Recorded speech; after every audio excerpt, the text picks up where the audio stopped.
الحمد للہ رب العالمین والعاقبۃ للمتقین والصلاة والسلام علی سید الانبیاء واشرف المرسلین وعلی آلہ الطیبین الطاہرین واصحابہ الاکرمین اجمعین اما بعد فاعوذ باللہ من الشیطان الرجیم بسم اللہ الرحمن الرحیم یا ایہا الذین آمنوا اطیعوا اللہ واطیعوا الرسول صدق اللہ العظیم۔ ناظرین کرام، باب العلم انواریہ ایجوکیشنل سوسائٹی کے زیر اہتمام بخاری شریف کا سلسلہ وار درس جاری ہے۔ جلد اول میں مختلف مسائل طہارت کے بیان کیے جا رہے ہیں۔ کتاب الحیض چل رہا ہے اور اس میں مختلف مسائل بیان کیے گئے، اور آج کا جو عنوان ہے باب نمبر 27، باب المرأة تحیض بعد الافاضہ، یعنی حالت حیض میں طواف کے متعلق احکام بیان کیے جا رہے ہیں۔ اگر کوئی عورت احرام باندھ لے اور حج کے لیے مکہ مکرمہ پہنچ جائے اور حج کے دنوں میں اگر وہ حائضہ ہو جائے تو کیا حکم ہے؟ تو احادیث مبارکہ میں یہ مسئلہ بیان کیا گیا ہے کہ طواف کے سوا حج کے تمام مناسک حائضہ عورت ادا کر سکتی ہے، البتہ فرض طواف جو طواف زیارت ہے، حیض سے پاک ہونے کے بعد وہ اس طواف کو ادا کریں گی، طواف کریں گی۔ البتہ طواف وداع وہ چھوڑ سکتی ہے، یعنی مکہ مکرمہ سے مناسک ادا کرنے کے بعد جب واپسی کی جو بات ہوتی ہے تو اس کو طواف، اس وقت جو طواف کیا جاتا ہے طواف وداع کہتے ہیں، تو طواف وداع حائضہ عورت کے لیے معاف ہے۔ باب المرأة تحیض بعد الافاضہ، حدیث نمبر 328۔ حدثنا عبد اللہ بن یوسف قال اخبرنا مالک عن عبد اللہ بن ابی بکر بن محمد بن عمرو بن حزم عن ابیہ عن عمرة بنت عبد الرحمن عن عائشة زوج النبی صلی اللہ علیہ وسلم انہا قالت لرسول اللہ صلی اللہ علیہ وسلم یا رسول اللہ ان صفیة بنت حیی قد حاضت، قال رسول اللہ صلی اللہ علیہ وسلم لعلها تحبسنا الم تکن طافت معکن فقالوا بلا، قال فخرجی۔ باب نمبر 27، باب المرأة تحیض بعد الافاضہ، یہ بیان ہے اس عورت کے متعلق جو طواف زیارت، حج میں جو طواف فرض ہے اس کو طواف زیارت کہتے ہیں، طواف زیارت کے بعد حائضہ ہو جائیں، یعنی اگر کوئی خاتون طواف زیارت ادا کرنے کے بعد اگر حائضہ ہو جائیں تو اب اس کے لیے کیا طواف وداع ضروری ہے، اس حکم کو یہاں پر بیان کیا جا رہا ہے۔ اس باب میں یہ بیان کیا گیا ہے کہ جس عورت کو طواف زیارت کے بعد حیض آ جائے اس کا کیا حکم ہے، آیا وہ طواف وداع کو ترک کر کے، چھوڑ کر قافلے کے ساتھ جا سکتی ہے یا نہیں، یعنی حالت حیض میں، کیونکہ یہ مدت ختم ہونے تک ساتھ والے جو لوگ ہیں ان کے لیے رکنا مشکل ہو جائے گا۔ کسی قافلے میں کسی ایک خاتون کو اگر حیض آ جائے اور تمام لوگ مناسک ادا کر لی تو اب یہ کیونکہ طواف وداع فرض نہیں ہے، طواف زیارت تو ادا کر لی تھی، اس کے بعد حائضہ ہوئی تو طواف وداع کو چھوڑ سکتی ہے۔ اس کا جواب یہ ہے کہ ہاں، وہ طواف وداع کو چھوڑ کر قافلے کے ساتھ جا سکتی ہے۔ حدیث نمبر 328، امام بخاری رحمۃ اللہ علیہ فرماتے ہیں کہ ہم کو عبداللہ بن یوسف نے یہ حدیث بیان کی۔ عبداللہ بن یوسف نے کہا اخبرنا مالک، ہم کو مالک نے خبر دی عبداللہ بن ابی بکر بن محمد بن عمرو بن حزم سے، وہ اپنے والد سے روایت کرتے ہیں، وہ عمرہ بنت عبد الرحمن سے روایت کرتے ہیں۔ عمرہ روایت کرتی ہیں حضرت عائشہ رضی اللہ تعالی عنہ سے، انہا قالت کہ حضرت عائشہ رضی اللہ تعالی عنہ نے اللہ کے رسول علیہ الصلوۃ والسلام سے کہا، عرض کیا کہ یا رسول اللہ یقیناً صفیہ بنت حیی یہ حائضہ ہو چکی ہیں۔ رسول اللہ صلی اللہ علیہ وسلم نے فرمایا لعلہا، کیا انہوں نے تو شاید یہ ہم کو روکنے والی ہے، لعلہا تحبسنا، یعنی صفیہ بنت حیی ہم کو روک دیں گی۔ قال رسول اللہ، اللہ کے رسول علیہ الصلاۃ والسلام نے یہ فرمایا کہ لعلہا تحبسنا الم تکن طوافت معکن، کیا صفیہ بنت حیی نے تمہارے ساتھ طواف نہیں کیا، طواف زیارت؟ تو لوگوں نے کہا کیوں نہیں؟ آپ نے فرمایا پھر وہ روانہ ہو۔ یعنی اس میں حضرت صفیہ بنت حیی رضی اللہ تعالیٰ عنہ کا واقعہ بیان کیا جا رہا ہے کہ طواف زیارت کے بعد وہ حائضہ ہو گئی، تو اللہ کے رسول علیہ الصلاۃ والسلام فرمائے کہ کیونکہ وہ طواف زیارت کر چکی ہے تو لہذا اب طواف وداع کرنا ان کے لیے ضروری نہیں ہے۔ اس حدیث میں حضرت صفیہ رضی اللہ تعالیٰ عنہ کا ذکر ہے، یہ حضرت موسیٰ علیہ السلام کے بھائی حضرت ہارون علیہ السلام کی بیٹیوں میں سے ہیں۔ فتح خیبر میں یہ نبی پاک علیہ الصلاۃ والسلام کے پاس، یعنی یہ فتح خیبر جب فتح ہوا تو یہودی عورتیں اور مرد، یہودی مرد غلام بن گئے مسلمانوں کے، اور عورتیں باندی بن گئی، تو ان میں حضرت صفیہ رضی اللہ تعالیٰ عنہ بھی تھی۔ آپ علیہ الصلاۃ والسلام نے ان کو آزاد کر کے ان کے ساتھ آپ نے نکاح فرما لیا، اور ان کے آزاد کرنے کو، ان کی آزادی کو ان کا مہر قرار دی اللہ کے رسول علیہ الصلاۃ والسلام۔ ان کے ساتھ نکاح کرنے کی حکمت یہ تھی کہ ان کو قیدی بنائے رکھنا ان کے جاہ اور مرتبے کے خلاف تھا، کیونکہ ایک اعلیٰ خاندان کی تھی یہ حضرت صفیہ رضی اللہ تعالیٰ عنہ، اور یہ نبی زادی تھی، یعنی حضرت ہارون علیہ السلام کی اولاد میں سے تھی، بیٹیوں میں سے تھی، اس لیے اور کوئی مسلمان ان کے ہم پلہ نہ تھا، ان کا ہمسر نہ تھا، اس لیے آپ علیہ الصلاۃ والسلام نے خود ان سے نکاح فرما لیا۔ ان سے 10 احادیث مروی ہیں، امام بخاری نے ان میں سے ایک حدیث روایت کی ہے۔ علامہ واقدی نے کہا ہے کہ یہ حضرت معاویہ رضی اللہ تعالیٰ عنہ کے دور حکومت میں سن 60 ہجری میں وفات پائی تھی، اور دوسرے علماء نے کہا، مورخین نے، کہ یہ مولا کائنات حضرت علی رضی اللہ تعالیٰ عنہ کے دور خلافت میں سن 36 ہجری میں وفات پائی تھی۔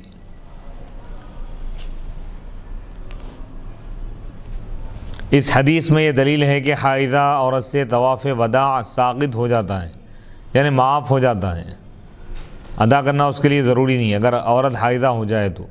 اور طواف زیارت حج کا رکن، اس کا ادا کرنا ضروری ہے۔ طواف زیارت یعنی 10، 11، 12 یہ 3 دنوں میں جو طواف کیا جاتا ہے، ذی الحج کی 11، یعنی ذی الحج کی 10، 11 اور 12 ان 3 تاریخوں میں جو طواف ادا کیا جاتا ہے اس کو طواف زیارت کہتے ہیں، طواف افاضہ بھی کہتے ہیں، اس کو فرض طواف ہے۔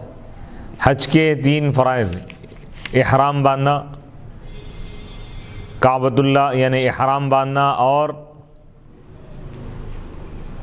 وقوف عرفہ کے میدان میں ٹھہرنا 9 ذی الحج کے دن، اور 10 کے دن یا 11 کے دن یا 12 کے دن، ان 3 دنوں میں سے کوئی ایک دن طواف کا ادا کرنا یہ بھی فرض ہے۔ طواف زیارت حائضہ وغیرہ سے ساقط نہیں ہوتا، یعنی معاف نہیں ہوتا ہی، اور اگر عورت طواف زیارت سے پہلے حائضہ ہو جائے تو وہ مکہ مکرمہ میں قیام کرے گی، یعنی رہے گی یہاں تک کہ وہ طواف زیارت کر لے پاک ہونے کے بعد، اور اگر وہ طواف زیارت کے کیے بغیر اپنے وطن چلی گئی تو وہ بدستور محرمہ رہے گی، یعنی احرام کی حالت میں ہی سمجھی جائیں گی، اور اس کا شوہر اس کا حالت احرام میں ہی سمجھی جائیں گی، اور اس کا شوہر اس کے ساتھ قربت حاصل نہیں کر سکتا یہاں تک کہ وہ طواف زیارت کر لے، اور باقی امور میں وہ احرام سے خارج ہو جائے گی، یعنی جب تک کہ طواف زیارت نہ کریں احرام کے احکام باقی رہیں گے۔ اور اس حدیث میں یہ دلیل بھی ہے کہ حائضہ طواف نہیں کر سکتی، حائضہ عورت طواف نہیں کر سکتی، یعنی احرام میں جو پابندیاں ہیں کہ جنسی تعلقات کا قائم کرنا حرام ہے، اور تمام جو امور ہیں اس کی تفصیلات بیان کر دی گئی ہیں۔ اور اگر حائضہ نے طواف قدوم کیا، طواف قدوم یعنی مکہ پہنچنے کے بعد جو طواف کیا جاتا ہے اس کو طواف قدوم بولتے ہیں، تو اس پر ایک بکری کی قربانی ہے۔ اگر حائضہ عورت مکہ پہنچنے کے بعد اگر طواف کر لے، طواف تو نہیں کر سکتی نا، اگر کر لے گی تو اس پر ایک بکری کی قربانی واجب ہے۔ اور اگر حائضہ نے طواف زیارت کیا یعنی فرض جو طواف ہے تو اس پر اونٹ کی قربانی واجب ہے۔ اور اسی طرح جنوبی کا حکم ہے، کوئی اگر ناپاک شخص جس پر غسل فرض ہو گیا ہے وہ غسل کیے بغیر اگر کعبۃ اللہ کا طواف کیا تو اس پر ایک اونٹ کی قربانی دینا واجب ہے۔ اور اگر کوئی شخص بے وضو طواف قدوم کیا تو اس پر صدقہ واجب ہے، صدقہ خیرات کرنا۔ اور اگر بے وضو طواف زیارت کیا فرض طواف تو اس پر بکری کی قربانی واجب ہے، بکری یا بکرا۔ اور امام شافعی کے نزدیک طواف کے لیے وضو شرط نہیں ہے، اس لیے ان کے نزدیک اس صورت میں اس پر کچھ لازم نہیں ہے۔ حدیث نمبر 329 حدثنا معل بن اسد قال حدثنا وهيب عن عبد الله بن طاووس عن ابيه عن ابن عباس قال رخص للحائض ان تنفر اذا حاضت۔ امام بخاری رحمۃ اللہ علیہ فرماتے ہیں کہ ہم کو معل بن اسد نے یہ حدیث بیان کی، انہوں نے کہا حدثنا وہیب نے ہم کو یہ حدیث بیان کی۔ وہیب عبداللہ بن طاووس سے روایت کرتے ہیں، عبداللہ بن طاووس اپنے والد طاووس سے روایت کرتے ہیں، طاووس حضرت عبداللہ بن عباس رضی اللہ تعالیٰ عنہ سے روایت کرتے ہیں۔ حضرت عبداللہ بن عباس رضی اللہ تعالیٰ عنہ نے ارشاد فرمایا رخص للحائض ان تنفر، کہ حائضہ عورت کو یہ رخصت دی گئی ہے، اجازت دی گئی ہے کہ جب اس سے حیض آ جائے تو وہ قافلے کے ساتھ روانہ ہو جائے، یعنی طواف وداع مکے سے واپسی کے وقت جو طواف کیا جاتا ہے اس کو طواف وداع کہتے ہیں۔ یعنی حج کے ارکان، حج کے مناسک ادا کرنے کے بعد جب مکے سے حجاج کرام جب واپس ہوتے ہیں تو اس وقت جو طواف کیا جاتا ہے اس کو طواف وداع، وداع کے معنی چھوڑنے کے، یعنی مکے کو چھوڑتے وقت، مکے کو الوداع کہتے وقت جو طواف کیا جاتا ہے اس کو طواف وداع کہتے ہیں۔ تو یہ طواف حائضہ عورت سے معاف ہے، اگر اس دوران یا اس کے موقع پر اس کو حیض آ جائے تو اب کیونکہ قافلے کے جانے کا وقت آ گیا ہے، تمام لوگوں اس کی وجہ سے مشقت میں پڑ جائیں گے، اس لیے اجازت دی گئی ہے کہ وہ طواف چھوڑ سکتی ہے، تمام لوگوں کو دشواری ہوں گی۔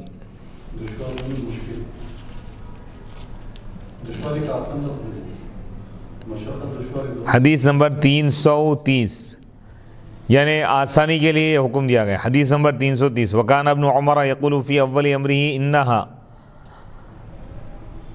انا لا تنفر ثم سمعته یقول تنفر ان رسول اللہ صلی اللہ علیہ وسلم رخص لہن۔ اس حدیث میں بیان کیا گیا ہے کہ عذر کی وجہ سے طواف وداع ساقط ہو جاتا ہے، معاف ہو جاتا ہے۔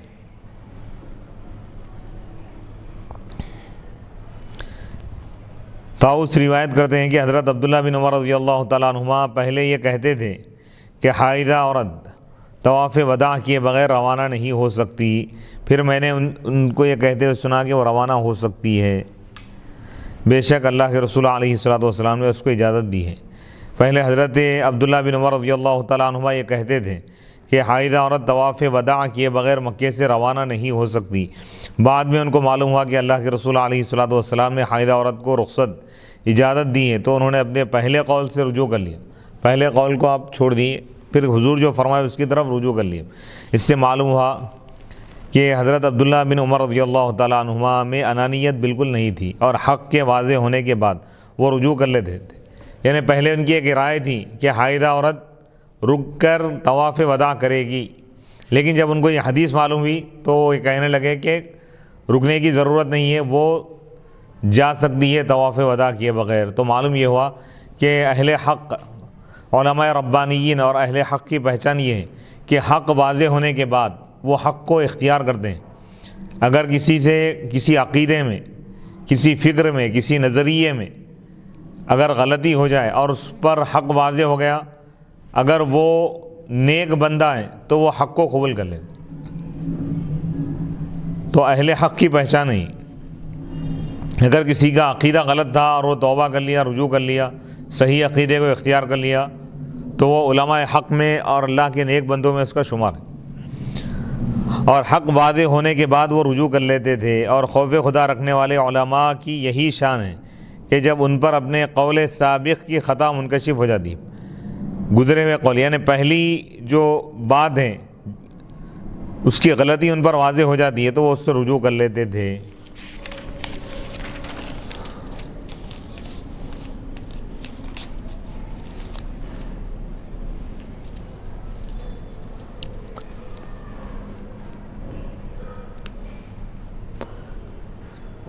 امام مسلم بن حجاج القشیری رحمۃ اللہ علیہ روایت کرتے ہیں۔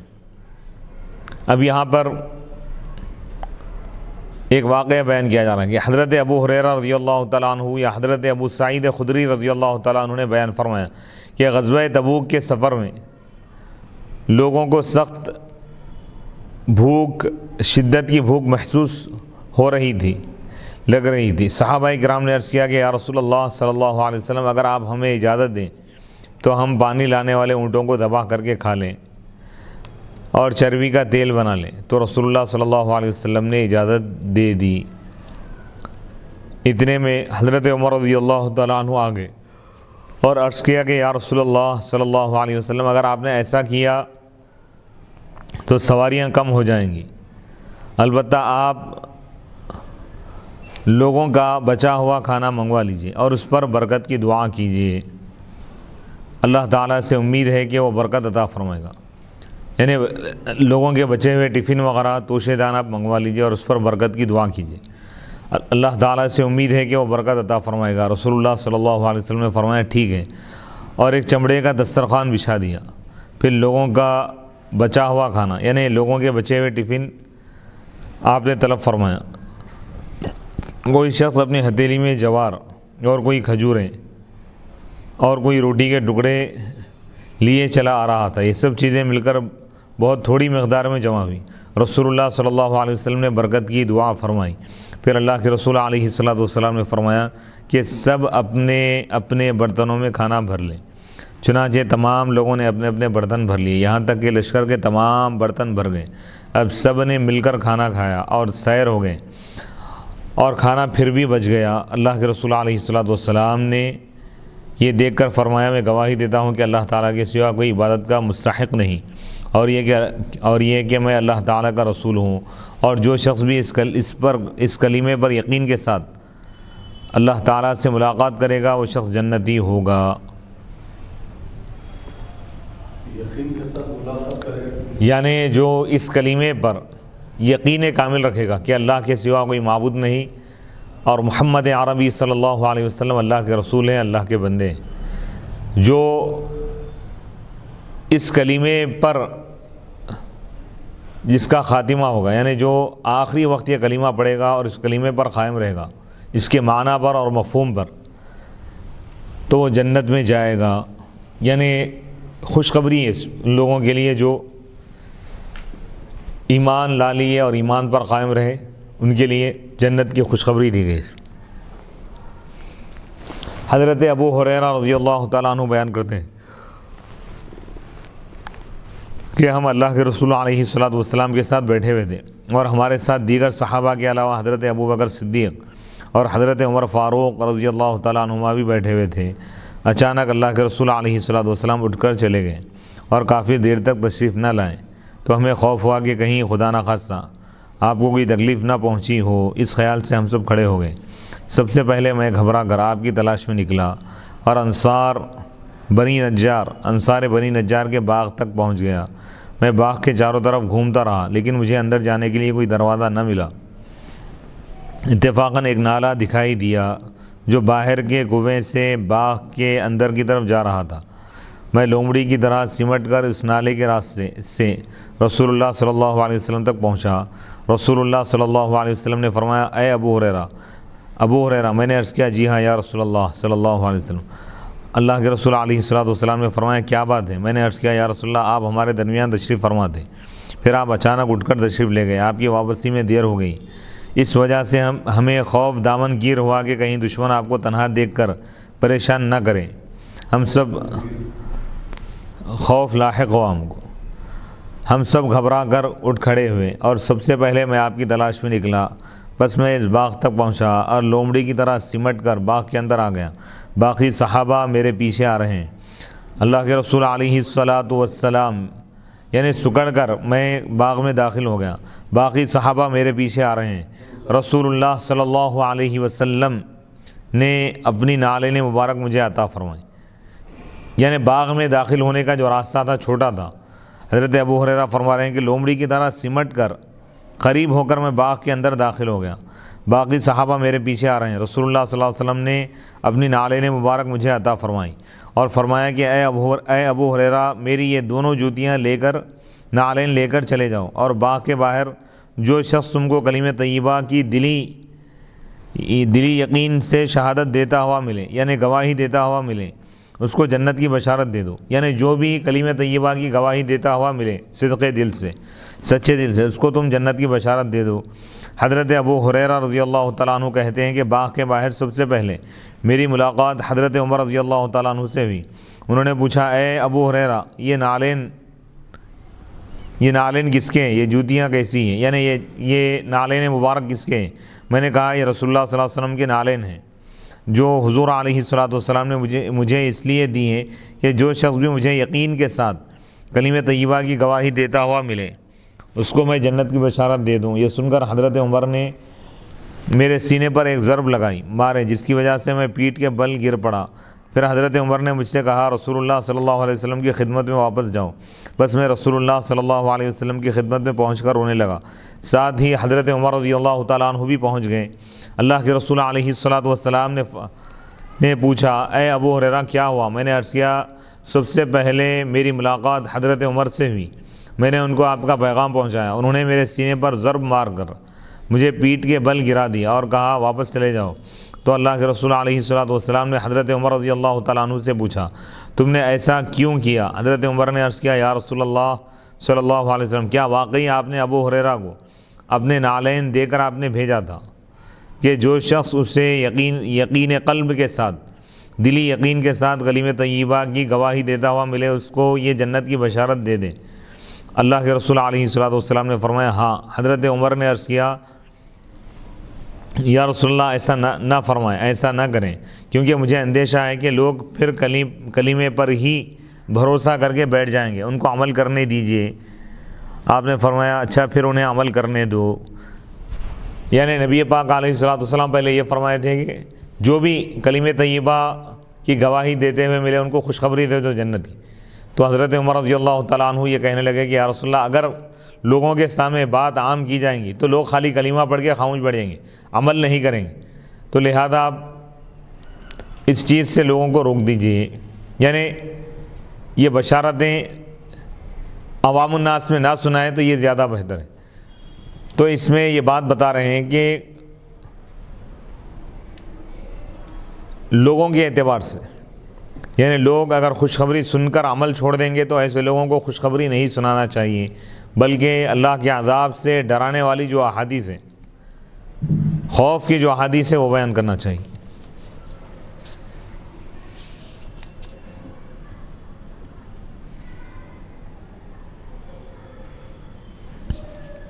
حضرت عمر رضی اللہ تعالیٰ، علامہ یحییٰ بن شرف النووی رحمۃ اللہ علیہ اس حدیث کی شرح میں فرماتے ہیں، تشریح میں، حضرت عمر نے حضرت ابو ہریرہ رضی اللہ تعالیٰ عنہ کو جو ضرب لگایا، یعنی ان کے سینے پر جو مارے جس سے وہ گر گئے، اور بعد میں رسول اللہ صلی اللہ علیہ وسلم سے عرض کیا، کیا واقعی آپ نے ابو ہریرہ کو اپنے نالین دے کر آپ نے روانہ فرمایا تھا کہ جو شخص بھی یقین سے، دلی یقین سے لا الہ الا اللہ کی گواہی دے، اس کو جنت کی بشارت دے دو۔ اس سے حضرت عمر رضی اللہ تعالیٰ عنہ کا مقصد اللہ کے رسول علیہ الصلاۃ والسلام پر اعتراض کرنا یا آپ کے حکم کو مسترد کرنا نہ تھا، کیونکہ یعنی رد کرنا نہیں ہے، کیونکہ اس پیغام سے رسول اللہ صلی اللہ علیہ وسلم کا مقصد صرف امت کی دلداری اور ان کو بشارت دینا تھا۔ حضرت عمر کی یہ رائے تھی کہ اس بشارت کو مخفی رکھنا بہتر ہے، تاکہ ایسا نہ ہو کہ لوگ صرف کلمہ پڑھ لینے پر ہی تکیہ کر لیں، یعنی بھروسہ کر کے بیٹھ جائیں اور اعمال سے غافل ہو جائیں۔ اور جب حضرت عمر رضی اللہ تعالیٰ عنہ نے رسول اللہ صلی اللہ علیہ وسلم کے سامنے یہ رائے پیش کی تو آپ نے اس کو صحیح قرار دیا۔ اس حدیث میں اکابر کی، اصاغر کی رائے سے موافقت کرنے کا بیان ہے، یعنی بڑے چھوٹوں کی رائے ماننا، یہ بھی حضور علیہ الصلوۃ والسلام تعلیم دی۔ حضور کا مرتبہ سب سے اعلیٰ ہے، لیکن آپ صحابی کی بات کو بھی آپ پسند فرما رہے ہیں، تو آپ امت کو تعلیم دے رہے ہیں کہ اگر تم سے چھوٹے تمہارے سامنے کوئی اچھی بات پیش کریں تو تم ان کے چھوٹے ہونے کی وجہ سے رد مت کرو۔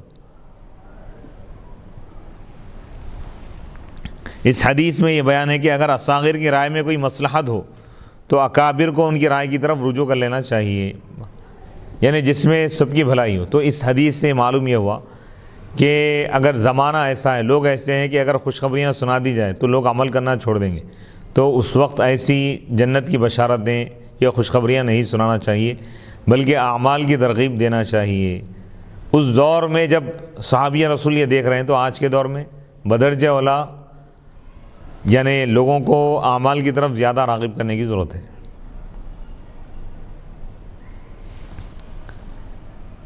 ویسے تمام صحابہ کرام، یہ جو ہے حضرت عمر رضی اللہ تعالیٰ عنہ جو فرمائے بعد والے امتیوں کے لحاظ سے ہی، کیونکہ تمام صحابہ حضور علیہ السلام کی تربیت یافتہ تمام لوگ باعمل تھے، لوگ پوری امت میں سب سے زیادہ عمل کرنے والے اور مخلص صحابہ ہیں،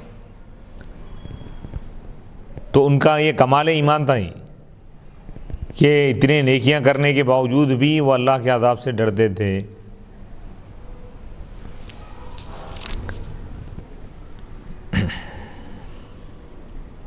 اس سے پہلے وہ احادیث بیان کی گئی تھی جن میں رسول اللہ صلی اللہ علیہ وسلم نے امت کی تعلیم کے لیے یعنی امت کو یہ تعلیم دینے کے لیے کہ حق بات جب سمجھ میں آ جائے، حق بات جب آ جائے تو اس کو قبول کر لینا چاہیے۔ جیسے حضرت عبداللہ بن عمر رضی اللہ تعالیٰ عنہ کا واقعہ بیان کیا گیا کہ عبداللہ بن عمر رضی اللہ تعالیٰ عنہ کی ابتدا میں یہ رائے تھی کہ حائضہ عورت طواف وداع بھی کرے گی، طواف وداع کے لیے رکے گی مکے میں، لیکن بعد میں ان کو یہ معلوم ہوا کہ اللہ کے رسول علیہ السلام نے طواف وداع کو حائضہ عورت کے لیے لازم قرار نہیں دیا۔ اگر فرض طواف کرنے کے بعد، طواف زیارت کے بعد عورت کو اگر حیض آ جائے تو اس کو طواف زیارت کے لیے، طواف وداع کے لیے مکے میں رکنا ضروری نہیں ہے۔ امام بخاری، امام ابو عبداللہ محمد بن اسماعیل البخاری رحمۃ اللہ علیہ فرماتے ہیں، حضرت زید بن ثابت رضی اللہ تعالیٰ عنہ بیان فرماتے ہیں کہ جب اہل یمامہ سے جنگ ہو رہی تھی تو اس وقت حضرت ابو بکر صدیق رضی اللہ تعالیٰ عنہ نے مجھے طلب فرمایا، اور حضرت عمر بن خطاب رضی اللہ تعالیٰ عنہ بھی ان کے ساتھ تھے۔ حضرت ابو بکر صدیق رضی اللہ تعالیٰ عنہ نے کہا کہ حضرت عمر رضی اللہ تعالیٰ عنہ میرے پاس آئے، اور انہوں نے کہا کہ جنگ یمامہ میں بہت سے قرآن کے قاری حفاظ شہید ہو گئے ہیں، اور مجھے یہ خطرہ ہے کہ اگر اسی طرح قرآن کے قاری شہید ہوتے رہے تو ہمارے پاس سے بہت سا قرآن جاتا رہے گا، یعنی قرآن ضائع ہو جائے گا۔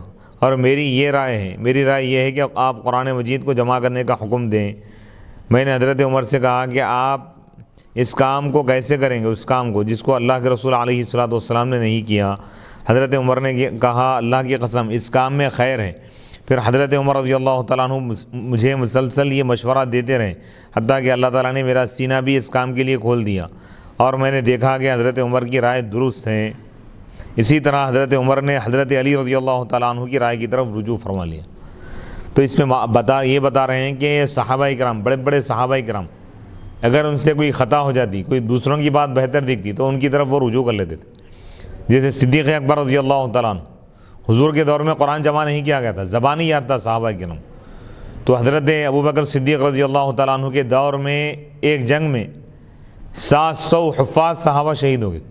تو حضرت عمر رضی اللہ تعالیٰ عنہ حضرت ابوبکر صدیق کے پاس آئے اور کہنے لگے کہ قرآن کو جمع کرنے کے لیے آپ ایک کمیٹی بنا دو آپ، اور یہ کام کو شروع کرو۔ تو آپ نے کہا کہ یہ وہ کام ہے جو اللہ کے رسول علیہ السلام نے نہیں فرمایا۔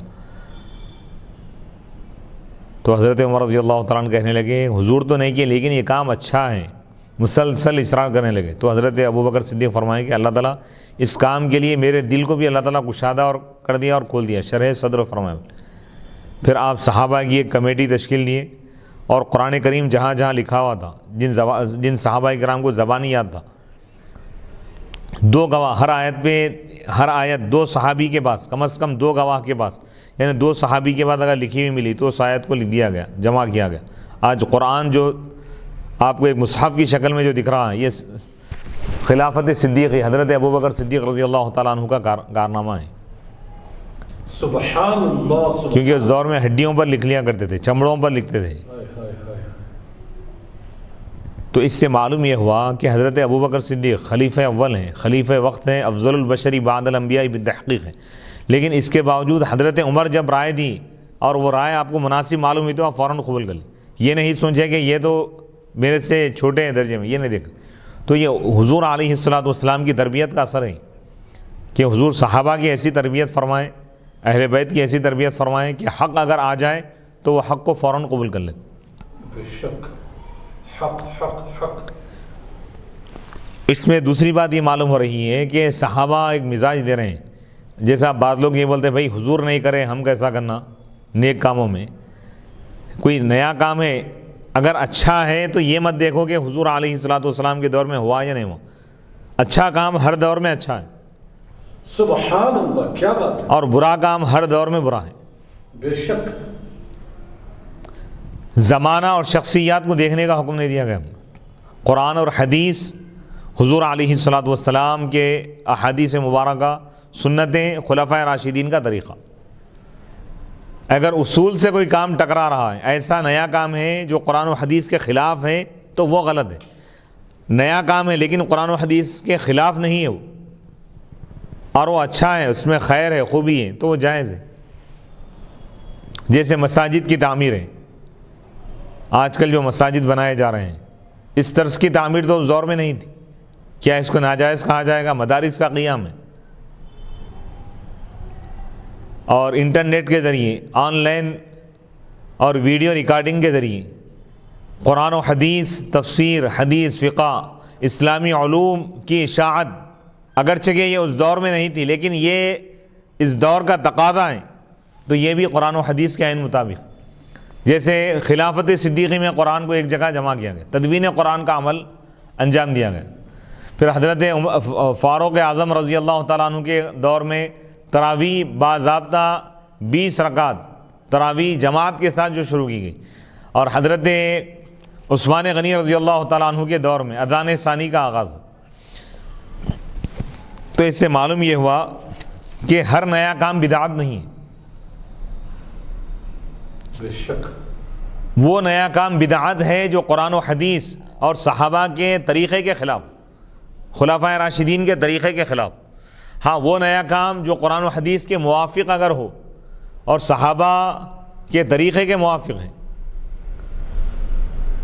تو وہ جائز ہے. اسی طرح حضرت عمر رضی اللہ تعالیٰ عنہ نے حضرت علی رضی اللہ تعالیٰ عنہ کی رائے کی طرف رجوع فرما لیا. سعید بن مسیب رحمۃ اللہ علیہ بیان کرتے ہیں کہ حضرت عمر رضی اللہ تعالیٰ عنہ یہ کہتے تھے کہ میں اس مسئلے سے اللہ کی پناہ چاہتا ہوں جس کے مشورے میں حضرت علی نہ ہو. انہوں نے کہا ایک مجنونہ عورت کے ہاں 6 مہینے کے بعد بچہ پیدا ہو گیا. حضرت عمر نے اس کو رجم کرنے کا ارادہ کیا تو حضرت علی نے ان سے کہا، قرآن مجید میں وَحَمْلُهُ وَفِصَالُهُ 30 شَهْرًا، یعنی وضع حمل کی مدت 6 ماہ بھی ہوتی ہے. اور یہ فرمایا کہ اللہ تعالیٰ نے مجنون سے حکم تکلیف اٹھا لیا ہے، یعنی وہ مکلف نہیں ہے. پھر حضرت عمر یہ کہتے تھے کہ اگر علی نہ ہوتے تو عمر ہلاک ہو جاتا تھا. لولا علی لہلک عمر، یعنی ایک مجنونہ، یعنی ایک ایسی عورت جو پاگل تھی، 6 مہینے کے بعد اس کو بچہ پیدا ہوا، اس کی ڈلیوری ہوئی، تو حضرت عمر رضی اللہ تعالیٰ عنہ نے اس کے بارے میں رجم کرنے کا ارادہ فرمایا، سنگسار کرنے کا، یعنی وضع حمل. یعنی حضرت عمر کے پاس ان کی یہ رائے تھی کہ بھئی 9 مہینے کم از کم، 6 مہینے میں کیسا ہوں گا. تو حضرت علی رضی اللہ تعالیٰ عنہ سے فرمایا کہ نہیں، رجم نہیں کر سکتے آپ، کیونکہ قرآن میں اللہ تعالیٰ فرما رہا ہے وَحَمْلُهُ وَفِصَالُهُ 30 شَهْرًا، یعنی اس کے حمل کی مدت اور اس کو دودھ چھڑانے کی مدت 30 مہینے، یعنی 2.5 سال. 2.5 سال کا کیا مطلب؟ 2 سال تو رضاعت کی مدت ہے، شیر خاری. 2 سال کے بعد دودھ چھڑا دیں گے، 2 سال ہو گئے تو 6 مہینے بچ گئے، تو وضع حمل 6 مہینے میں بھی ہو سکتا۔ سبحان اللہ سبحان اللہ، آئے ہائے ہائے۔ تو اس وقت حضرت علی رضی اللہ تعالیٰ نے یہ بھی فرمایا کہ یہ عورت مجنونہ ہے، پاگل ہے، پاگل پر شریعت کا حکم لازم نہیں ہے۔ آئے ہائے۔ پاگل اگر گناہ بھی کرے تو اس کو سزا نہیں دی جائے گی، کیونکہ اللہ تعالیٰ شریعت اٹھا دیا اسے، مرفوع القلم ہے۔ تو حضرت عمر رضی اللہ تعالیٰ عنہ اس وقت فرمائے کہ لولا علی لہلک عمر، حضرت علی کی رائے کو آپ مان لی، اور فرمائے کہ اگر علی نہ ہوتے تو عمر ہلاک ہو جاتے۔ تو اس سے معلوم یہ ہوا کہ صحابہ میں کس طرح خلوص تھا اور محبت تھی، صحابہ اور اہل بیت۔ تو بڑے بڑے صحابہ اگر ان کو حق بات معلوم ہو جاتی تو فوراً قبول کر لیتے، اپنے منصب یا خلافت کو وہ رکاوٹ نہیں سمجھتے۔ تو معلوم یہ ہوا کہ اہل حق، صحابہ سے بڑھ کر کوئی اہل حق نہیں ہو سکتا، صحابہ اور اہل بیت سے بڑھ کر۔ اسی طرح کئی ایک مسائل ہیں۔ حضرت عمر رضی اللہ تعالیٰ عنہ اپنے خطبے میں آپ نے فرمایا کہ بہت زیادہ مہر مقرر نہ کرو، اس دور میں لوگ مہر زیادہ مقرر کر رہے تھے۔ تو ایک سیاہ چہرے والی عورت نے کہا، ایک بوڑھی عورت نے کہا کہ آیا آپ اپنی رائے سے یہ کہہ رہے ہیں یا اس کو آپ نے اللہ کے رسول علیہ الصلاۃ والسلام سے سنا ہے؟ کیونکہ آپ کے قول کے خلاف قرآن مجید میں ہے۔ حضرت عمر رضی اللہ تعالیٰ نے ایک بڑے مجمع میں آپ فرما رہے تھے کہ زیادہ مہر مت باندھو، زیادہ مہنگا مہر مقرر نہ کرو۔ تو ایک خاتون مجمع میں سے اٹھ گئی اور کہنے لگی کہ آپ یہ اپنی طرف سے کہہ رہے ہیں یا آپ اللہ کے رسول علیہ الصلاۃ والسلام سے سنیں، کیونکہ قرآن مجید کی جو آیت ہے آپ کے قول کے خلاف ہے۔ قرآن مجید میں یہ ہے کہ اللہ تعالیٰ فرما رہا ہے وَآتَيْتُمْ إِحْدَاهُنَّ قِنطَارًا فَلَا تَأْخُذُوا مِنْهُ شَيْئًا، سورہ نساء آیت نمبر 20۔ اور جب تم ان خواتین، ان بیویوں میں سے کسی ایک کو بہت زیادہ مال دیے ہو تو تم اس سے کچھ بھی مت لو، یعنی اگر تم اپنی بیویوں کو چھوڑنا چاہتے ہو اور بہت زیادہ مال دے دیے، یعنی مہر کی صورت میں، قنطار مال کثیر کو بولتے، بہت زیادہ دولت، تو تم اس میں سے کچھ بھی واپس مت لو۔ اللہ تعالیٰ اس آیت میں بتا رہا ہے کہ اگر تم کسی عورت سے نکاح کی اور اس کو مہر میں بہت زیادہ مال دے دی اور تم پھر اس کو چھوڑ دینا چاہ رہے تو تم اس میں سے 1 روپیہ بھی واپس مت لو، بلکہ اللہ تعالیٰ فرما رہا، کیونکہ جب نکاح توڑ رہا ہے تو انسان یہ چاہیں گا کہ بھائی مہر بھی واپس لے لو، تو اللہ تعالیٰ فرما نہیں، تو وہاں پہ قنطار کا لفظ ہے۔ تو قرآن کی ایسے معلوم یہ ہوا کہ مہر زیادہ سے زیادہ باندھ سکتے، کم میں مقدار مقرر ہے لیکن زیادہ بھی نہیں ہے، کم از کم جو مقدار ہے احناف کے پاس 10 درہم ہے، زیادہ کی کوئی حد نہیں ہے۔ 50,000 بھی باندھ سکتے، 1 لاکھ بھی، 2 لاکھ بھی، 4 لاکھ، 5 لاکھ، 6 لاکھ، 50 لاکھ بھی باندھ سکتے،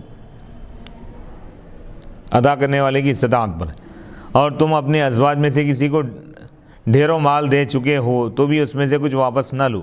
یہ جواب سن کر حضرت عمر رضی اللہ تعالیٰ عنہ حیران رہ گئے اور کہا کہ ہر شخص کو عمر سے زیادہ علم ہے، حتیٰ کہ گھروں میں رہنے والی عورتوں کو بھی عمر سے زیادہ علم ہے۔ آپ رجوع کر لیا فوراً۔ اسی طرح بعض دیگر صحابہ نے بھی ایک دوسرے کے قول کی طرف رجوع کیا ہے، یعنی ایک دوسرے کی بات کو مان لی، حق جب واضح ہو گیا تو حق کو مان لیے لوگ، اپنی رائے سے رجوع کر لی۔ یہ صحابہ کا طریقہ رہا۔ امام بخاری رحمۃ اللہ علیہ اپنی سند کے ساتھ روایت کرتے ہیں، عن عکرمۃ ان اہل المدینہ سألوا ابن عباس عن امرأة طافت ثم حاضت قال لهم تنفروا قالوا لا نأخذ بقولك وندع قول زید قال اذا قدمتم المدینہ فاسألوا فقدموا المدینہ فكان في من سألوا ام سلیم فذكرت حدیث صفیہ۔ عکرمہ بیان کرتے ہیں کہ اہل مدینہ نے حضرت عبداللہ بن عباس رضی اللہ تعالیٰ عنہما سے یہ سوال کیا کہ جس عورت نے طواف زیارت کر لیا ہو پھر اس کو حیض آ جائے تو آیا وہ طواف وداع کیے بغیر واپس جا سکتی ہے؟ کیا وہ جا سکتی ہے واپس طواف وداع کیے بغیر؟ تو حضرت عبداللہ بن عباس رضی اللہ تعالیٰ عنہما نے فرمایا کہ جا سکتی ہے۔ اہل مدینہ نے کہا ہم آپ کے قول کی وجہ سے حضرت زید بن ثابت رضی اللہ تعالیٰ عنہ کے قول کو ترک نہیں کریں گے، نہیں چھوڑیں گے۔ حضرت زید کہتے تھے کہ وہ طواف وداع کیے بغیر نہیں جا سکتی۔ حضرت عبداللہ بن عباس رضی اللہ تعالیٰ عنہ نے فرمایا تم مدینہ جاؤ تو اس مسئلے کی تحقیق کر لینا۔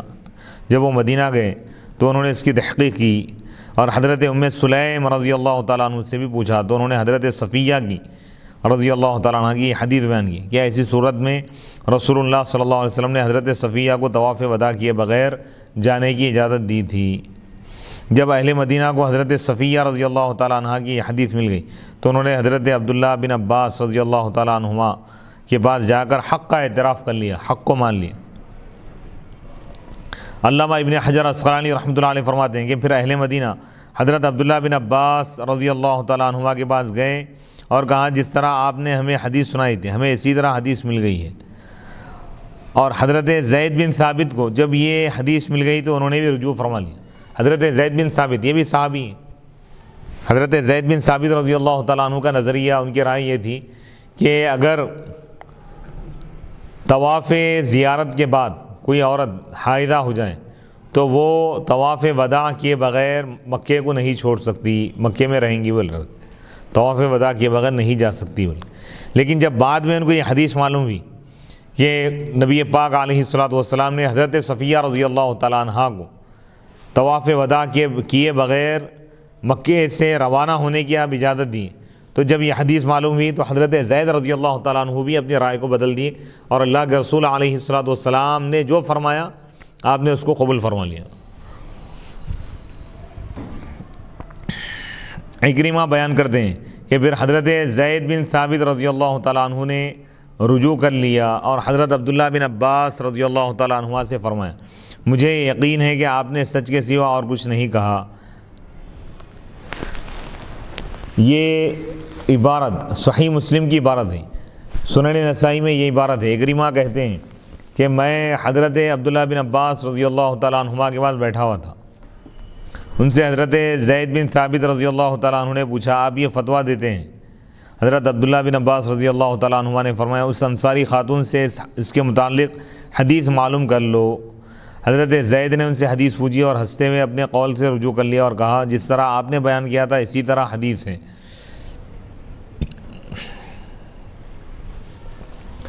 امام اعظم ابو حنیفہ رحمۃ اللہ علیہ نے کئی مسائل میں اپنے شاگردوں کے قول کی طرف آپ نے رجوع کیا ہے۔ امام مالک نے کئی اقوال میں رجوع فرمایا ہے اور امام احمد اور امام شافعی کے ہر مسئلے میں 2 قول ہیں، یعنی انہوں نے بعد والے قول میں اپنے پہلے قول سے رجوع کر لیا۔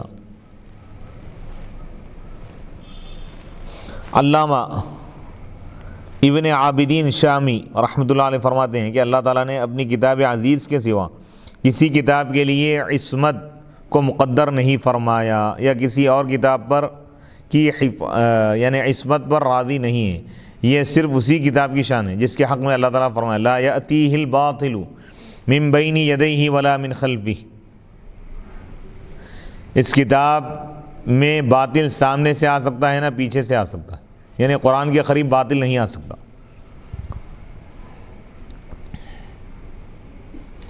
سوائے قرآن مجید کے علاوہ دوسری کتابوں میں قرآن مجید کے سوا دوسری کتابوں میں خطائیں اور لغزشیں واقع ہوتی ہیں کیونکہ وہ انسان کی تصنیفات ہیں اور خطا اور لغزش انسان کی سرشت یعنی فطرت میں داخل ہے۔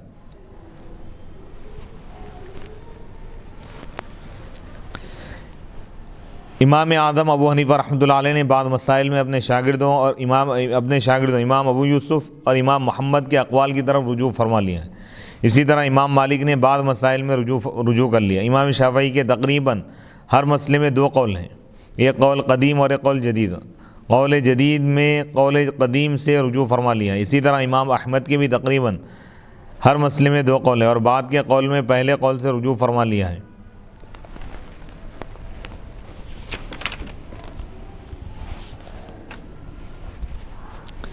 باب نمبر 28 باب اذا رأت المستحاضة والطہرا، یعنی یہ بیان ہے اس حکم کا جب کوئی مستحاضہ عورت، استحاضے والی عورت طہر کو دیکھ لے۔ یہ باب اس کے بیان میں ہے کہ جب مستحاضہ طہر کو دیکھ لے یعنی جب اس کا خون ختم ہو جائے، منقطع ہو جائے، تو وہ غسل کر کے نماز پڑھ لے، خواہ اس کا طہر 1 ساعت کا ہو، 1 لمحے کا ہو۔ اس کی دلیل حضرت عبداللہ بن عباس رضی اللہ تعالیٰ عنہما کی یہ اثر ہے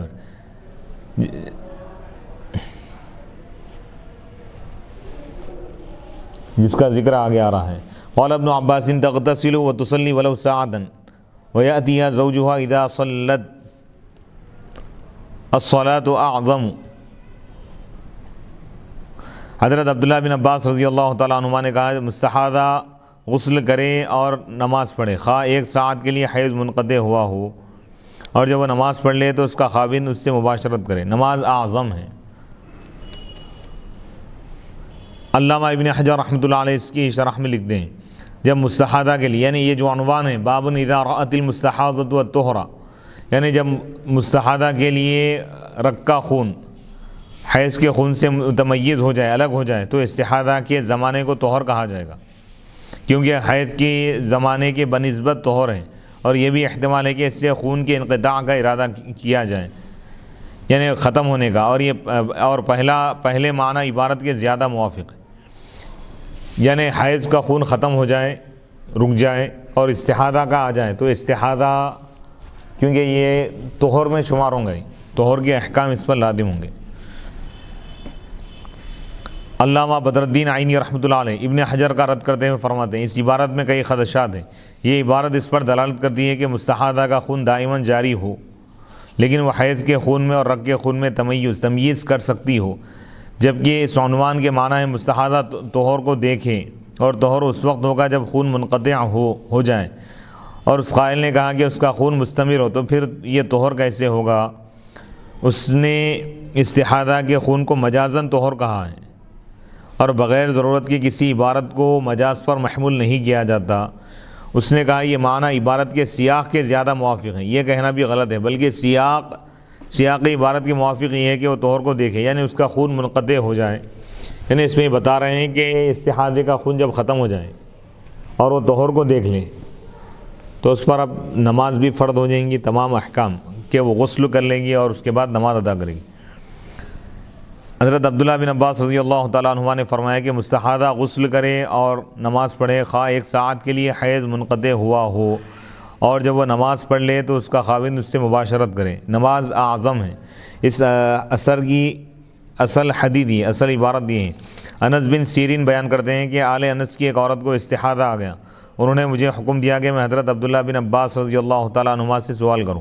حضرت عبداللہ بن عباس رضی اللہ تعالیٰ عنہما نے فرمایا جب تک وہ خون کی جولانی دیکھ رہی ہے تو نماز نہ پڑھیں، اور جب وہ طہور کو دیکھے خواہ وہ دن کی 1 ساعت میں وہ غسل کر کے نماز پڑھیں، یعنی استحاضہ کی حالت میں نماز معاف نہیں ہے، نماز پڑھنا ہے، حیض کی حالت میں، نفاس کی حالت میں نماز معاف ہے، لیکن استحاضہ کی حالت میں نماز معاف نہیں ہے، بلکہ وہ ہر نماز کے لیے، یعنی ہر نماز کے وقت میں جب نماز کا وقت شروع ہو تو وہ وضو کر لے اور نماز ادا کرے۔ حدیث نمبر 331 حدثنا احمد بن یونس عن زہیر قال حدثنا ہشام عن عروۃ عن عائشہ قالت قال النبی صلی اللہ علیہ وسلم اذا اقبلت الحیضۃ فدعی الصلاۃ وَإِذَا أَدْبَرَتْ فَاغْسِلِي عَنْكِ الدَّمَ وَصَلِّي۔ امام بخاری رحمۃ اللہ علیہ فرماتے ہیں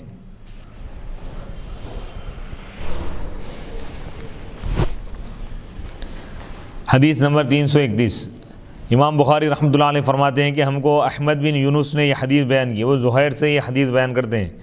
زہیر نے کہا کہ ہم کو ہشام نے عروہ سے حدیث بیان کی، عروہ حضرت عائشہ رضی اللہ تعالیٰ عنہ سے حدیث بیان کرتے ہیں۔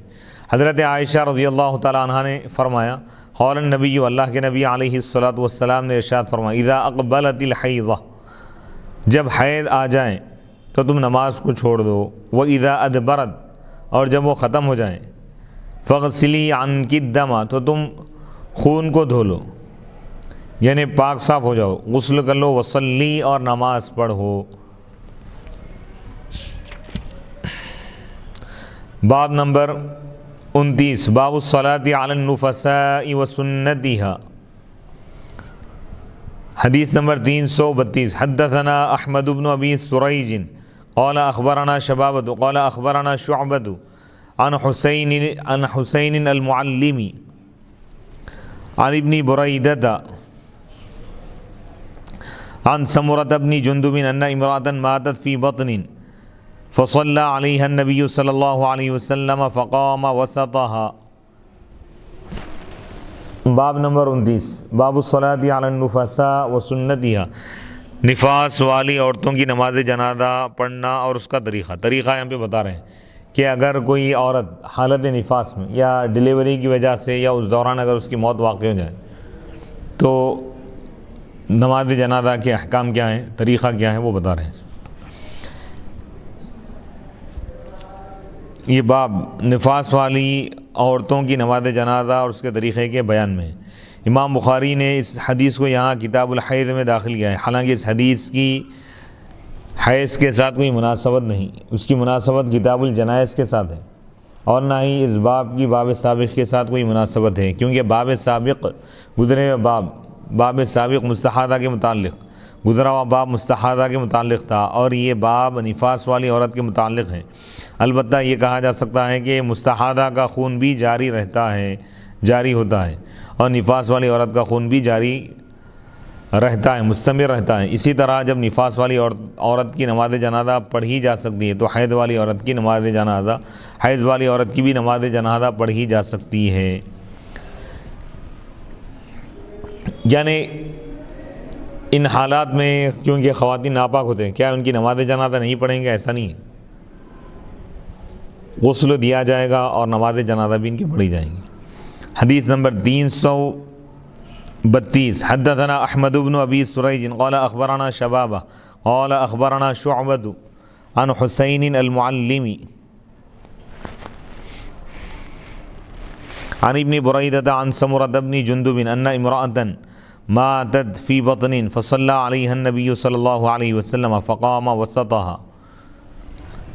امام بخاری رحمۃ اللہ علیہ فرماتے ہیں کہ ہم کو احمد بن ابی سریج نے یہ حدیث بیان کی، انہوں نے کہا ہم کو شبابہ نے خبر دی، شبابہ نے کہا ہم کو شعبہ نے خبر دی حسین معلم سے۔ حسین معلم روایت کرتے ہیں ابن بریدہ سے، ابن بریدہ روایت کرتے ہیں سمرہ بن جندب سے، ان امرأۃ کہ ایک خاتون کا یعنی ڈلیوری کے وقت ہی انتقال ہو گیا، ڈلیوری میں، فصلی علیہا النبی تو نبی پاک علیہ الصلوۃ والسلام اس کے نماز جنازہ پڑھائے، فقام اور آپ اس کے وسط میں کھڑے ہو گئے، درمیان میں کھڑے ہو گئے۔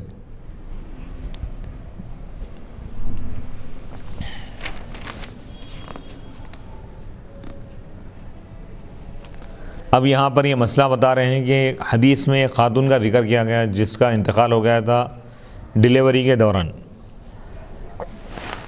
تو اس خاتون کا نام کیا ہے، اس کی تفصیلات، اور نماز جنازہ پڑھاتے ہوئے امام کس جگہ ٹھہرنا چاہیے، جنازے کے سرانے ٹھہرنا چاہیے یا درمیان میں ٹھہرنا چاہیے، اس کے متعلق فقہاء کا اختلاف ہے۔ علامہ بدر الدین عینی رحمۃ اللہ علیہ فرماتے ہیں اس حدیث میں یہ بات ذکر کی گئی کہ ایک عورت زچگی میں یعنی ولادت ڈلیوری کے دوران فوت ہو گئی۔ امام مسلم نے اپنی روایت میں ان کا نام ام کعب ذکر کیا ہے۔ اس حدیث کے معنی ہے وہ پیٹ کے کسی مرض کے سبب سے فوت ہو گئی، اور علامہ ابن اثیر نے کہا ہے کہ وہ نفاس میں فوت ہو گئی۔ علامہ کرمانی نے کہا ہے کہ وہ ولادت کے سبب یعنی ڈلیوری کے سبب یعنی زچگی میں فوت ہو گئی۔ علامہ خطابی نے کہا ہے کہ نماز جنازہ میں امام کے کھڑے ہونے کی جگہ کے بارے میں اختلاف ہے۔ امام احمد نے کہا ہے کہ عورت کے وسط کے مقابل کھڑا ہو، یعنی اگر عورت کا جنازہ ہے تو بیچ میں کھڑے ہو کر امام نماز پڑھائے گا، درمیان میں، سینٹر میں، اور مرد کے سینے کے مقابل، اگر مرد کا جنازہ اگر ہے تو اس کے سینے کے مقابل میں کھڑا ہو کر نماز پڑھائے گا، اور فقہاء احناف نے کہا ہے کہ دونوں کے سینے کے مقابل کھڑا ہو۔ علامہ عبداللہ بن احمد بن قدامہ حنبلی نے کہا ہے کہ ہمارے مذہب میں اس میں کوئی اختلاف نہیں ہے، کہ سنت یہ ہے کہ نماز جنازہ میں امام مرد کے سینے اور کندھوں کے پاس کھڑا ہو اور عورت کے درمیان میں کھڑا ہو، اور حرب نے امام احمد بن حنبل سے امام اعظم ابو حنیفہ رحمۃ اللہ علیہ کے قول کے مثل روایت کیا ہے، یعنی ویسا ہی قول المبسوط میں ذکر کیا گیا ہے کہ نماز جنازہ میں امام کے بہترین کھڑے ہونے کی جگہ سینے کے بالمقابل میں ہے، یعنی سینے کے مقابل میں کھڑا ہو۔ جوامع الفقہ میں یہ بات ذکر کی گئی ہے، یہی مختار یعنی پسندیدہ بات ہے۔ امام طحاوی نے بھی اسی کو اختیار کیا ہے، اور الحسن نے امام اعظم ابو حنیفہ رحمۃ اللہ علیہ سے، یعنی حسن بن زیاد نے امام اعظم ابو حنیفہ رحمۃ اللہ علیہ سے روایت کی ہے کہ عورت کے وسط کے مقابل کھڑا ہو، درمیان میں کھڑا ہو. یہی ابن ابی لیلہ اور امام نخعی کا قول ہے. البدائع میں مذکور ہیں، یہ بات بیان کی گئی ہے کہ سینہ ہی وسط ہے، درمیانی حصہ ہے، کیونکہ سینے کے اوپر دونوں ہاتھ اور سر ہیں اور اس کے نیچے پیٹ اور ٹانگیں ہیں. التحفہ اور المفید میں مذکور ہیں. ہمارے اصحاب کی مشہور روایت اور کتاب الاصل وغیرہ میں یہ مذکور ہے کہ مرد اور عورت کے سینے کے بالکل مقابل کھڑا ہو. اور حسن بن زیاد سے روایت ہے کہ دونوں کے وسط کے مقابل کھڑا ہو مگر عورت کے سر کے زیادہ قریب ہو. اور امام ابو یوسف سے روایت ہے کہ عورت کے وسط کے مقابل کھڑا ہو اور مرد کے سر کے مقابل. المفید میں مذکور ہیں، ذکر کیا گیا ہے کہ ظاہر الروایہ میں ہے کہ دونوں کے سینے کے بالمقابل کھڑا ہو. امام مالک نے کہا ہے کہ مرد کے وسط کے مقابل کھڑا ہو اور عورت کے کندھوں کے بالکل بالمقابل کھڑا ہو. فقہائے شافعیہ نے کہا ہے کہ سینے کے بالمقابل کھڑا ہو. بابن، امام بخاری نے اس باب کا عنوان قائم نہیں کیا، اور جب وہ عنوان قائم نہ کریں تو وہ باب سابق کے ساتھ لاحق اور اس کا تتمہ ہوتا ہے. یعنی صرف باب کہے اور عنوان قائم نہ کریں تو اس کا مطلب یہ ہوتا ہے کہ گزرے ہوئے باب کی ہی تفصیل، تشریح اور توضیح، اسی کی تلخیص، اسی کی تتمیم، اسی کی تکمیل، اسی کی تشریح، اسی کی توضیح امام بخاری رحمۃ اللہ علیہ اس میں کرنا چاہتے ہیں. حدیث نمبر 333. حدثنا الحسن بن مدرک قال حدثنا یحیی بن حماد قال اخبرنا ابو عوانة اسمه الوضاح من کتابه قال اخبرنا سلیمان الشیبانی عن عبد الله بن شداد قال سمعت خالتي میمونة زوج النبي صلی اللہ علیہ وسلم انها كانت تكون حائضا لا تصلي وهي مفترشة بحذاء مسجد رسول اللہ صلی اللہ علیہ وسلم وهو يصلي على خمرته اذا سجد اصابني بعض صوبه. امام بخاری رحمۃ اللہ علیہ فرماتے ہیں کہ ہم کو حسن بن مدرک نے یہ حدیث بیان کی. انہوں نے کہا یحییٰ بن حماد نے ہم کو یہ حدیث بیان کی. انہوں نے کہا ابو عوانہ نے ہم کو خبر دی. ابو عوانہ کا نام ہے وضاح. ابو عوانہ وضاح نے ہم کو خبر دی من کتابی، اپنی کتاب سے. قال، انہوں نے کہا اخبرنا سلیمان الشیبانی، ہم کو سلیمان شیبانی نے خبر دی. عن عبداللہ بن شداد، سلیمان شیبانی روایت کرتے ہیں عبداللہ بن شداد سے. عبداللہ بن شداد نے کہا سمعت خالتی، میں اپنے خالہ حضرت میمونہ رضی اللہ تعالیٰ عنہ جو نبی پاک علیہ الصلاۃ والسلام کے زوجہ محترمہ ہیں کو یہ کہتے ہوئے سنا انہا کانت تکون حائضا لا تصلی، کہ جب وہ حائضہ ہوتی تھی تو نماز نہیں پڑھتی تھی اور وہ رسول اللہ صلی اللہ علیہ وسلم کے سجدہ گاہ کے سامنے، سجدہ گاہ یعنی حضور کے سجدے کی جگہ کے سامنے لیٹی ہوئی ہوتی تھی اور آپ اپنے مصلی پر نماز پڑھ رہے تھے، اور جب آپ سجدہ کرتے تو آپ کے کپڑے کا کچھ حصہ مجھے لگتا. حضرت میمونہ رضی اللہ تعالیٰ عنہ فرما رہی ہیں کہ حضور علیہ الصلاۃ والسلام جب نماز پڑھتے، حضرت میمونہ رضی اللہ تعالیٰ عنہ حضور کی سجدے کی جگہ پہ، کیونکہ حجرہ مبارکہ چھوٹا تھا، سجدے کی جگہ پر آپ لیٹی ہوئی رہتی تھی. کیا مطلب؟ یعنی سجدے، آپ کے پیر حضور کے سجدے کی جگہ پہ ہوتے تھے. جب حضور سجدہ کرنا چاہتے تو آپ پیر قریب کر لیتے. تو جب حضور نماز پڑھتے تو حضور کے لباس کا کچھ حصہ یعنی جبہ مبارکہ ان کے جسم کو لگتا تھا، یہ بولنا چاہتے. تو اس میں امام بخاری رحمۃ اللہ علیہ بتانا چاہتے ہیں کہ حائضہ عورت کے جسم سے اگر کپڑا ٹچ ہو جائے یا انسان کا ہاتھ ٹچ ہو جائے تو وہ ناپاک نہیں ہوگا، یہ بتانا چاہ رہے ہیں.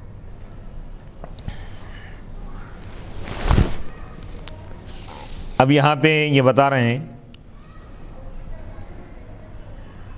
حائضہ عورت کی جو نجاست ہے، ناپاک ہونا، یہ کیا ہے؟ حکمی ہے، حقیقی نہیں ہے.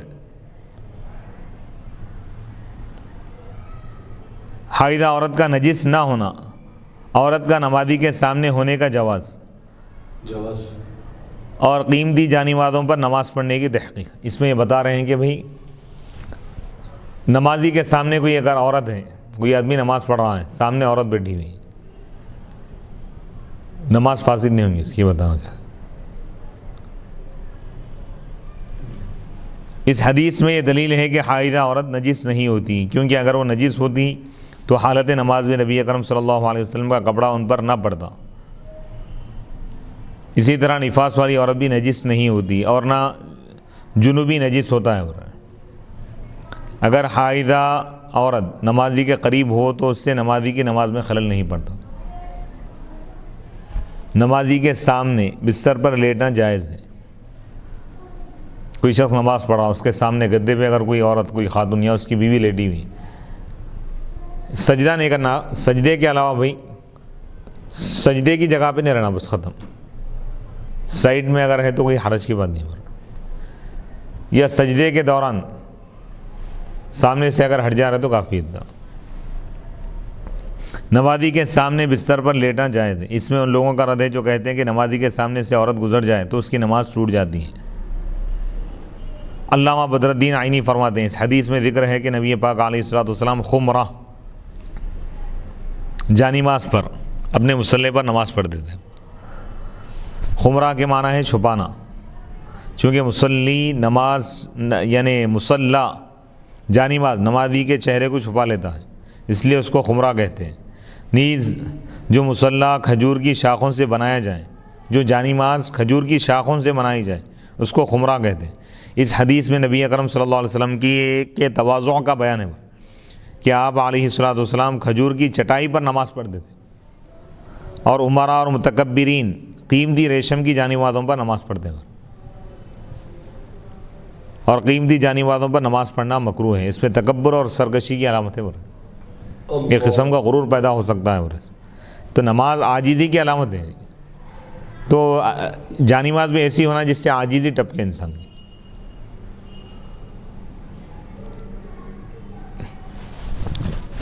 اب بعض علماء یہ بھی فرما رہے کہ اگر کسی شخص میں تکبر نہ ہو اور وہ صرف اللہ تعالیٰ کی نعمتوں سے بہرہ اندوز ہونے کے لیے اور ان نعمتوں پر اللہ کا شکر ادا کرنے کے لیے قالین کے بنے ہوئے مصلی اور قیمتی جانمازوں پر نماز پڑھے تو جائز ہے، بلکہ مستحب ہے۔ حضرت عمر رضی اللہ تعالیٰ عنہ نے فرمایا جب تمہیں اللہ تعالیٰ نے وسعت دی ہے تو وسعت کو اختیار کرو۔ کیا مطلب؟ اب آج کل ہم دیکھ رہے ہیں کہ حرمین شریفین دنیا میں بڑے بڑے مساجد میں قیمتی قالین بچھائے جا رہے ہیں، کیا یہ گناہ ہے؟ گناہ نہیں ہے، کیونکہ جب لوگ اپنے گھروں کو عالیشان بنا رہے ہیں، عالیشان قالینیں اپنے گھروں میں بچھا رہے ہیں، تو اللہ کے گھر میں اپنی نعمتوں کا، اللہ کی نعمتوں کا شکر ادا کرنے کے لیے کہ اللہ تعالیٰ ہم کو یہ نعمتیں عطا کیا ہے، اس پر ہم شکر ادا کرتے ہوئے اللہ کی دی ہوئی دولت سے ہم نیک کاموں میں خرچ کر رہے ہیں، اگر اس چیز کا اظہار ہے تو یہ جائز ہے، بشرطے کہ تکبر اور ریاکاری مقصود نہ ہو۔ عالیشان مسجدیں بنا رہے ہیں لیکن اس کا مقصد یہ نہیں ہے کہ بھئی تکبر ہو یا ریاکاری ہو یا فخر و مباحات، اگر نہیں ہے تو عبادت میں شمار ہے۔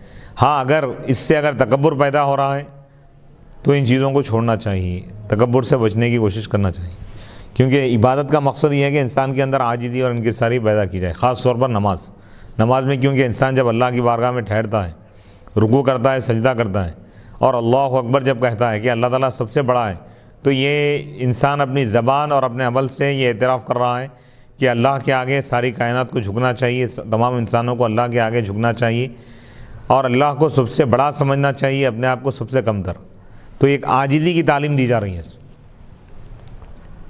خشوع اور خضوع کی تعلیم دی جا رہی ہے۔ تو ایسے وقت میں جو ہم جانماز اختیار کریں تو اس میں بھی اس بات کا لحاظ رکھیں۔ اگر ایسی کیفیت پیدا ہو رہی ہے کسی شخص کے اندر، قیمتی جانماز پر نماز پڑھنے سے اگر تکبر پیدا ہو رہا ہے تو سیدھی سادھی جانماز پر پڑھیں، اگر ہو سکا تو فرش پہ نماز پڑھیں، یہ زیادہ بہتر ہے۔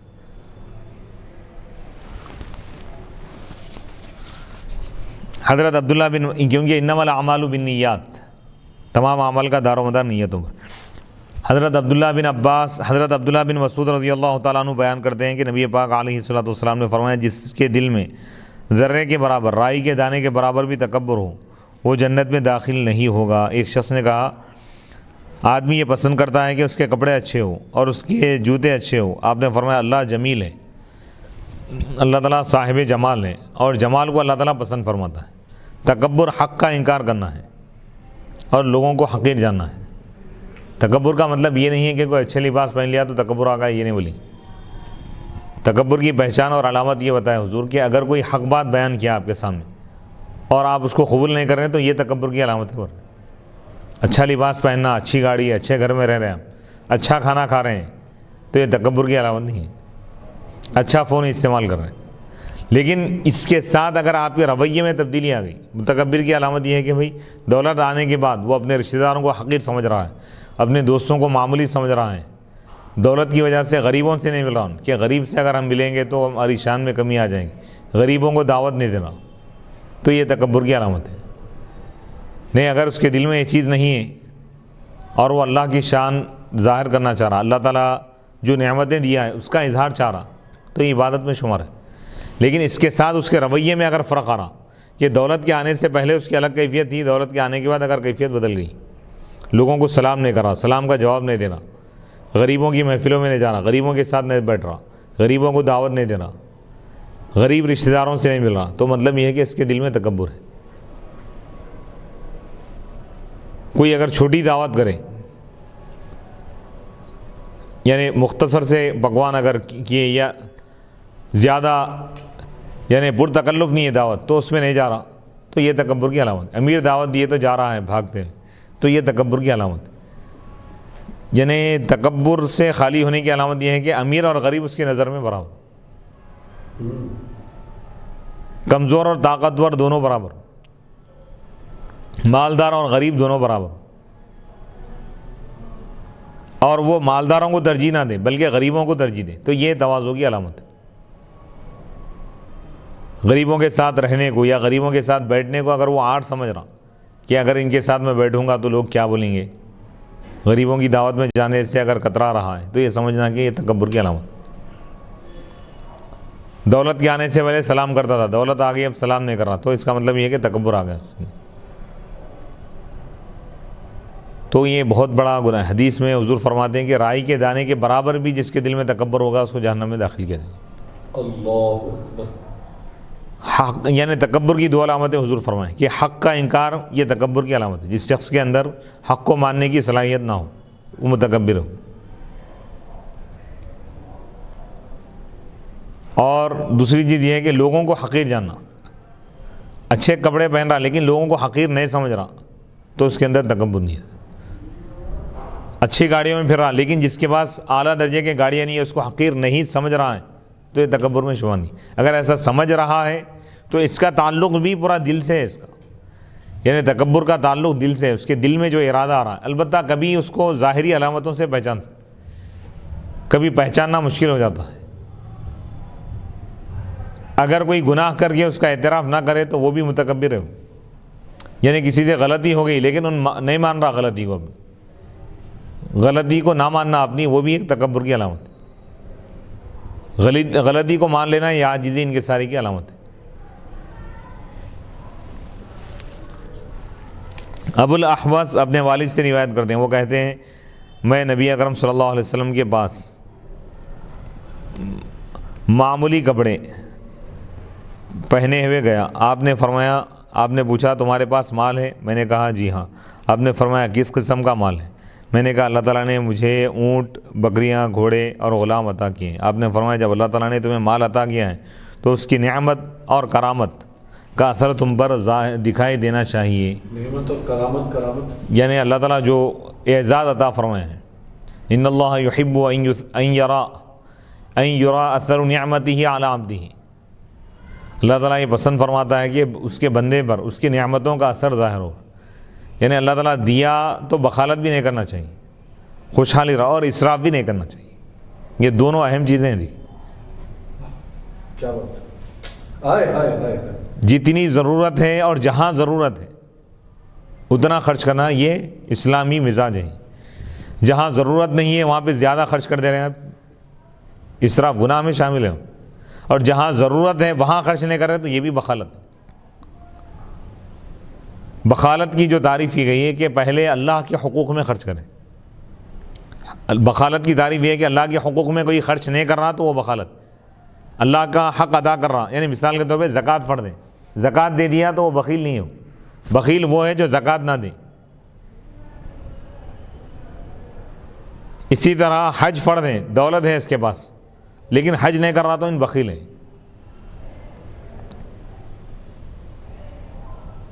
جیسا لوگ مزاج بنا لیے بھائی فلاں کو کھلائے تو یہ سخاوت ہے، ایسا نہیں ہے. یہ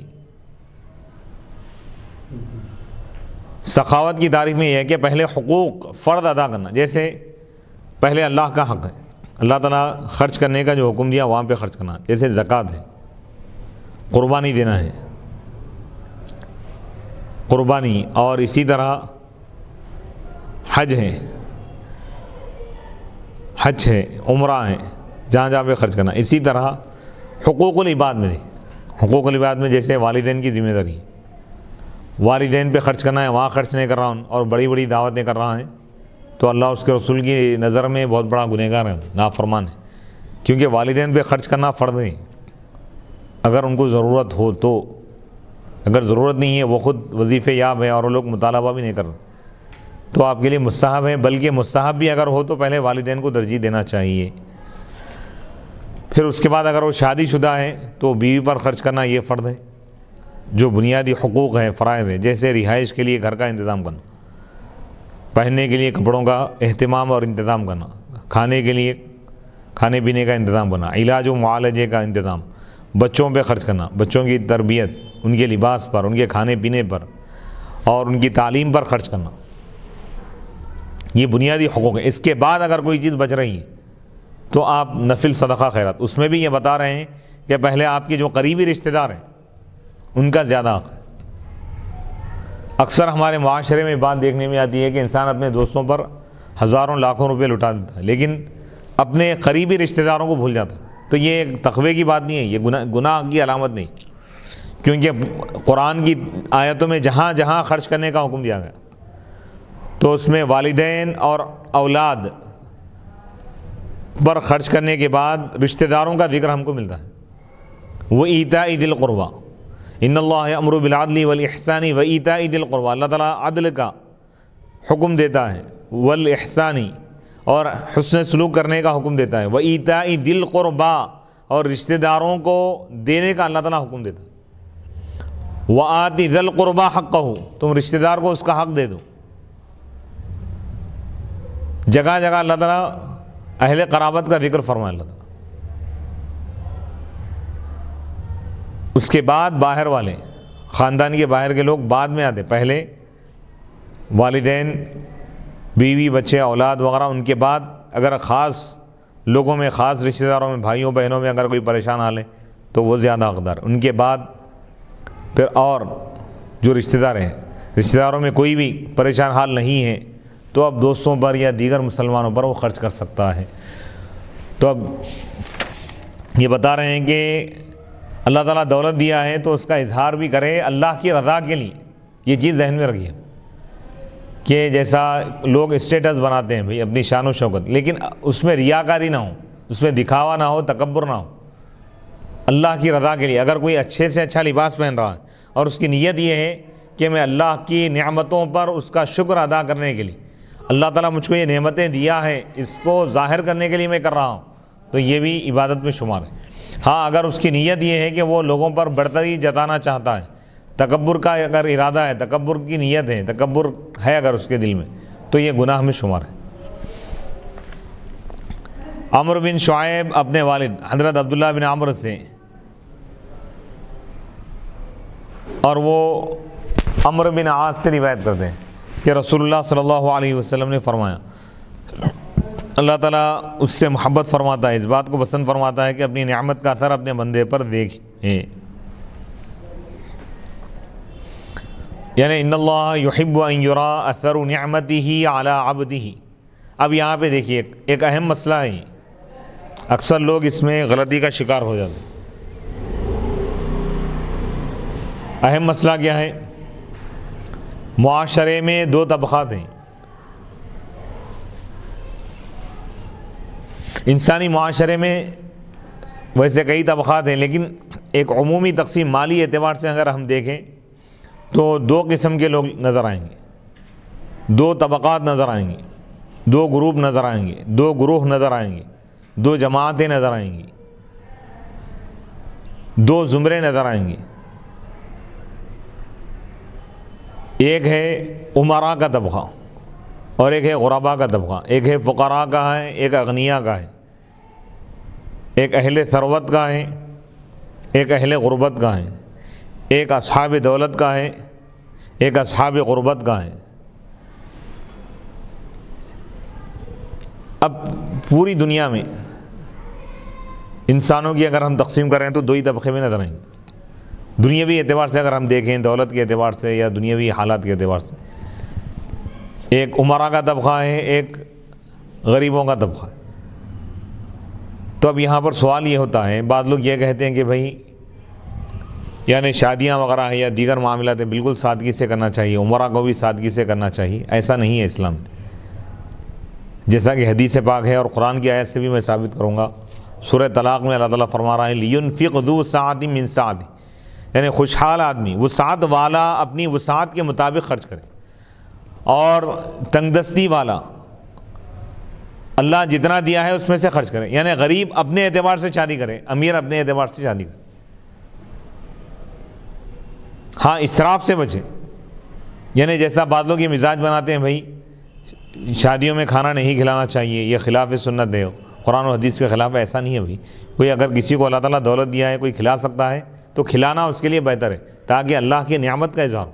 کوئی اگر غریب ہے نہیں کھلا سکتا تو وہ سادگی کے ساتھ کریں، یہ کوئی عیب کی بات نہیں، یعنی ایسا نہیں ہے کہ پورا معاشرہ ایک ہی نہج پہ چلے۔ اگر کوئی بھوکا ہے تو وہ یہ نہ چاہے کہ پوری دنیا بھوکی رہے، وہ یہ کوشش کرے کہ محنت کرے، جد و جہد کرے، وہ بھی خوشحال رہیں، دنیا کے دوسرے لوگ بھی خوشحال رہیں۔ تو اطعام شریعت میں پسندیدہ عمل ہے، کھانا کھلانا، اور نعمت کا اظہار ہی اللہ کو پسند ہے۔ تو اگر اللہ تعالیٰ ہم کو دولت عطا کرے یا کسی کو بھی دولت عطا کرے تو وہ دولت کا اظہار کرے اللہ کی رضا کے لیے، اللہ کی نعمتوں پر شکر کے ارادے سے اگر کرے گا تو وہ عبادت میں شمار۔ لیکن اس میں اسراف نہ ہو، ریاکاری نہ ہو اور تکبر نہ ہو تو یہ عبادت میں شمار ہیں۔ لیکن اس میں زیادہ بہتر یہ ہے کہ اپنے رشتہ داروں کو زیادہ ترجیح دے، رشتہ داروں پر خرچ کریں۔ وصلی اللہ تعالی علی خیر خلقہ سیدنا محمد وعلی آلہ واصحابہ وبارک وسلم اجمعین والحمد للہ رب العالمین۔ یہاں پر کتاب الحیض مکمل ہو گیا۔ انشاءاللہ اگلی نشست میں تیمم کے بیان سے، کتاب التیمم سے ہم اگلی نشست کا آغاز کریں گے۔ باب نمبر 7 ہے اور حدیث نمبر 334 سے ہم آغاز کریں، 333 پر مکمل ہو گیا بیان۔ وصلی اللہ تعالی علی خیر خلقہ سیدنا محمد وآلہ واصحابہ اجمعین والحمد للہ رب العالمین۔ اللہ سے دعا ہے کہ اللہ تعالی ہمارے اس درس کو قبول فرمائیں، اور حضور علیہ الصلوۃ والسلام کے توسل سے ہم سب کو اللہ تعالی دنیا اور آخرت میں کامیابی، کامرانی عطا فرمائیں۔ حدیث سنانے والے، پڑھنے والے، پڑھانے والے، اس کا درس دینے والے اور اس کا اہتمام کرنے والے اور ان کے تمام متعلقین کو اللہ تعالیٰ دنیا اور آخرت کی بہترین نعمتیں حضور کے وسیلے سے، حضور کے احادیث کے صدقے میں عطا فرمائیں، تر و تازگی عطا فرمائیں، خوشحالی عطا فرمائیں، اور خاص طور پر اس کا اجر اور ثواب اللہ تعالیٰ علامہ نورانی بادشاہ بانی جامعہ انواریہ کو اللہ تعالیٰ عطا فرمائے۔ وصلی اللہ تعالیٰ علی خیر خلقہ سیدنا محمد وآلہ واصحابہ اجمعین والحمد للہ رب العالمین۔